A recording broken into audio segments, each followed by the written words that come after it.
Hi, it's Mr. Anderson, and welcome to my podcast on the chi-squared test. Chi-squared test, if you look at the equation, lots of students get scared right away. It's really simple once you figure it out.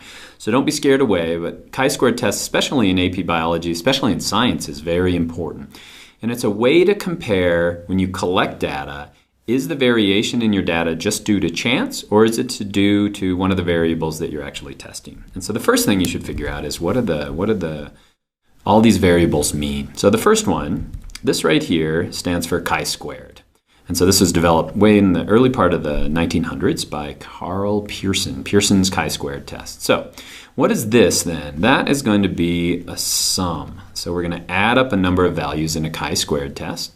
What does the O stand for? Well, that's going to be the data that you actually collect. And so we called that observed data. And then the E values are going to be the expected values. And so if you're ever doing an experiment, you can actually figure out your expected values before you start. And then you just simply compare them to your observed values. Let me give you an example of that with these coins over here. Let's say I flip a coin 100 times and I get 62 heads and I get 38 tails. Well, is that due to just chance, or is there something wrong with the coin or the way that I'm flipping the coin? And so the chi-squared test allows us to actually answer that.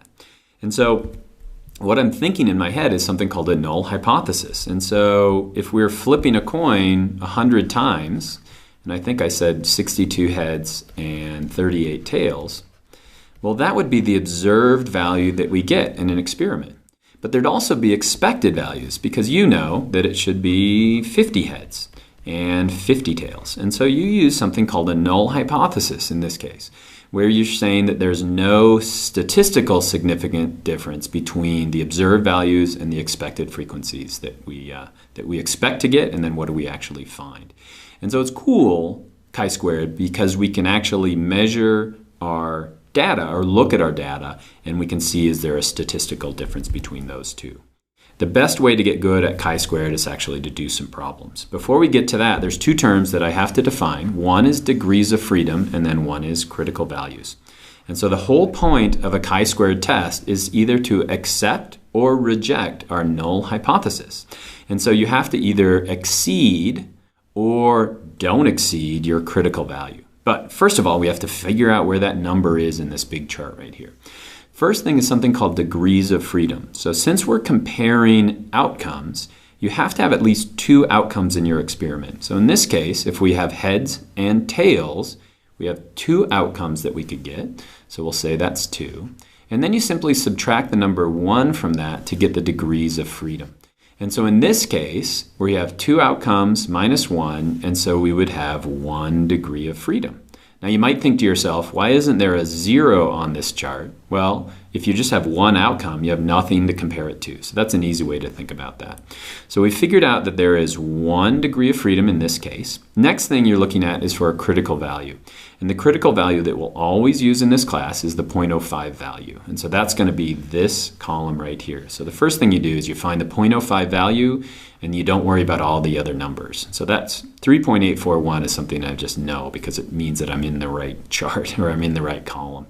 A way that I explain this to kids is that you can think of that as being 95% sure that you're either accepting or rejecting your null hypothesis. And you can see that our critical values get higher over here. So you could think as we move this way, if we really want to be sure, we'd have to exceed a higher critical value. So what's our null hypothesis again? Null hypothesis, no statistical difference between observed and expected. And so we either accept or reject that value. So in this case, our critical value would be 3.841. And so when you calculate chi-squared, if you get a number that is higher than 3.841, then you reject that null hypothesis. And so there actually is something, aside from just chance, that is causing you to get more heads than tails. And if you don't exceed the critical value, then you accept that null hypothesis. And this is usually what ends up happening, unless you have a variable that's impacting your results.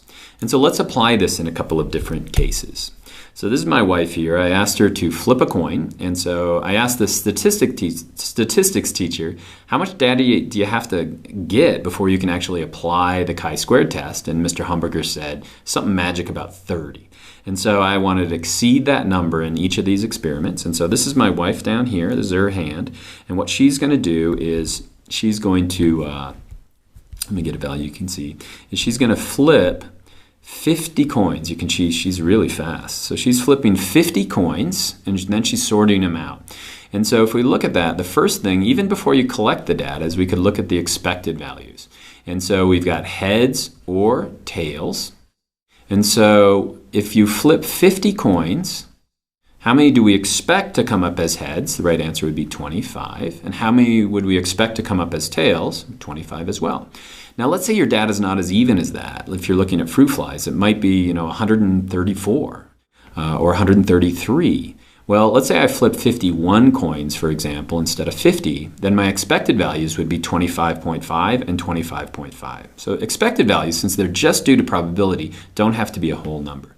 If we look at our observed values, well, let's look down here. How many heads did we get? So this would be 25. So that'd be 28 heads. And how many tails did we get? So that'd just be 22. Okay, so now we're going to apply chi-squared and come up with a critical value. And so what does that mean? Well, let me get this out of the way. So we're going to take our equation, which is O minus E squared over E, and we're going to do that for the heads column, and then we're going to do it for the tails column. So we've also got O minus E squared over E for the tails column. And so our observed value is going to be 28. So it's 28 minus 25, which is expected, squared over 25. Now this sum means that we're going to add these two values together. So I'm going to put a plus sign right here. Now we're going to do the tail side. So what's our observed is 22 minus 25 squared over 25.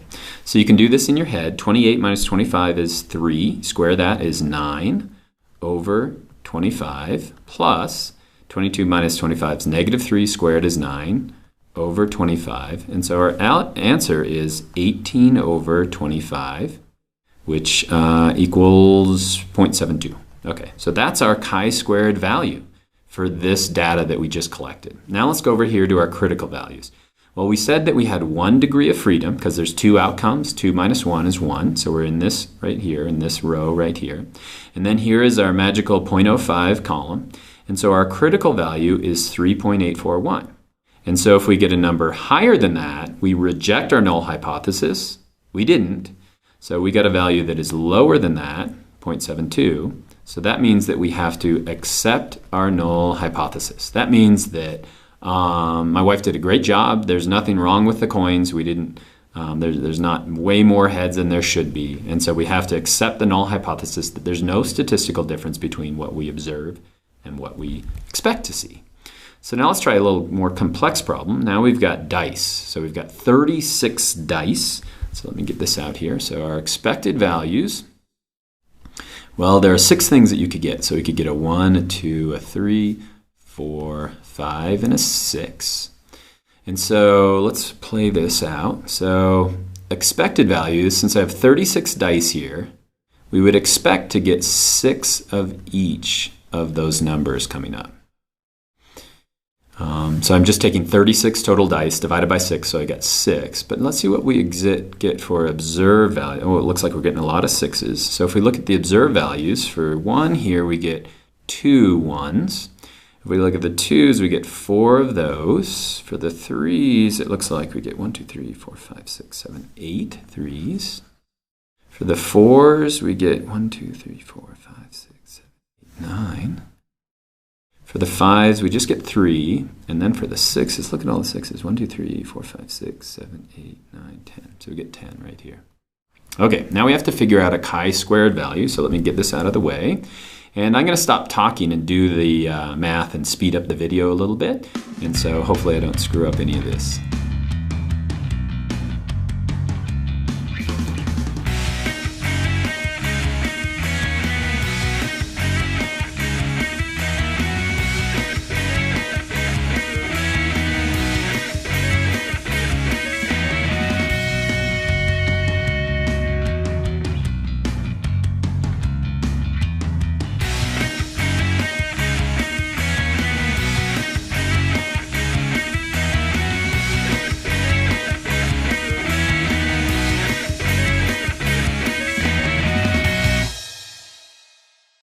So that is 58 over 6, which is 9.6. So that is our chi-squared value is 9.6 in this case, since we added all these up. So now we got to go over here to our chart.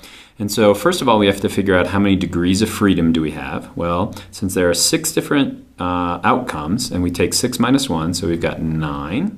We're in this column of the 0.05 right here. So if I read across, our critical value is 11.07.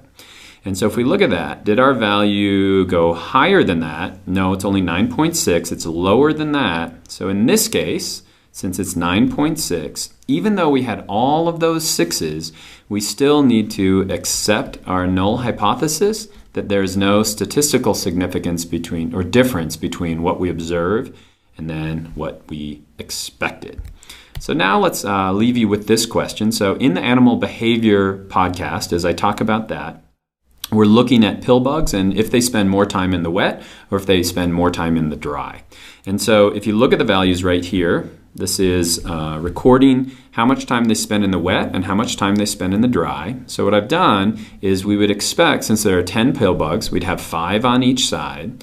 But since it looks like they're spending more time on the wet, you can even see them in the video here, spending more time in the wet, I take the average of the wet and the average of the dry column, and that gives me my wet and dry. And so now I'm not going to show you how to do this one, but try to apply chi-squared to figure out if there's a statistical difference between the expected values, what we would expect, and what we observed. And you can put your answer down in the comments. And so I hope that's helpful.